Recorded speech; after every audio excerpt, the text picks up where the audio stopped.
مصر سے ایشیائی کوچک تک، فارس سے اسکندریہ تک، خراسان سے آذربائیجان تک اسلامی جھنڈا ہم نے لہرایا۔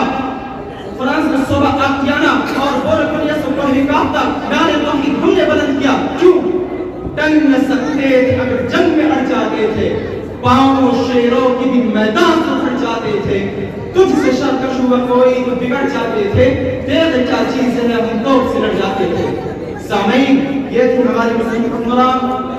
اعوذ باللہ من الشیطان الرجیم، بسم اللہ الرحمن الرحیم۔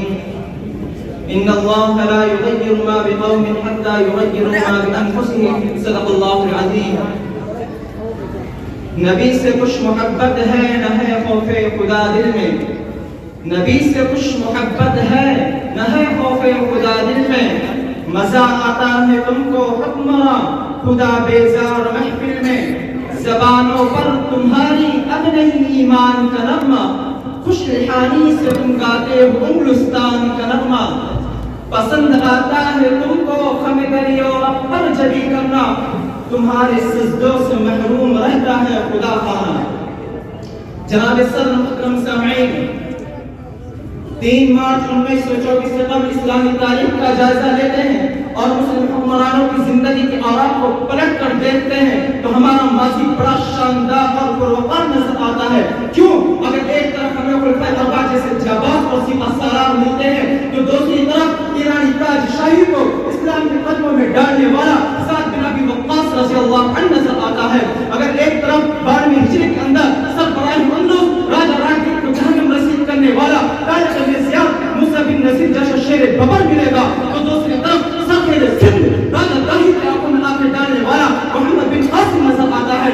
اگر ایک طرف جائپال کے ایوان میں زلزلہ برپا کرنے والا محمود غزنوی ملے گا تو دوسری طرف 551 میں سرحدی پر سر توڑنے والے نور الدین زنگی کی شخصیت نمایاں ہے۔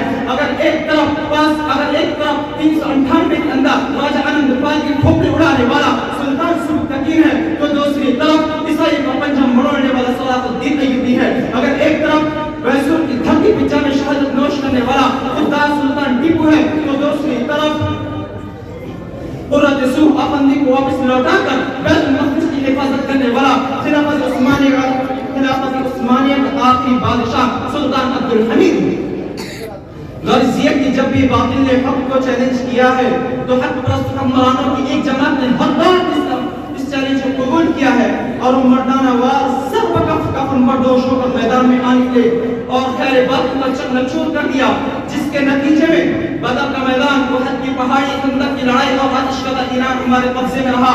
اندلس کی سرزمین، کربلا کا میدان، فرانس کا مارنا اور بھوج کی زمین کی طرح ہم مالک رہے۔ بھاگنا کی گلی، افریقہ کے جنگلات اور ہندوستان کا سابق صوبہ پشاور ہماری زیر حکومت رہا۔ مصر سے ایشیائی کوچک تک، فارس سے اسکندریہ تک، خراسان سے آذربائیجان تک اسلامی جھنڈا ہم نے لہرایا۔ فرانس میں صوبہ آکتیانا اور بورکونیا سے کوہریکاف تک نعرے توحید ہم نے بلند کیا۔ کیوں؟ ٹنگ میں سکتے تھے اگر جنگ میں اڑ جاتے تھے، پاؤں شیروں کی بھی میدان سے اٹھ جاتے تھے، تجھ سے شرکش ہوا کوئی تو بگڑ جاتے تھے، تیرے کیا چیزیں ہیں ہم توپ سے لڑ جاتے تھے۔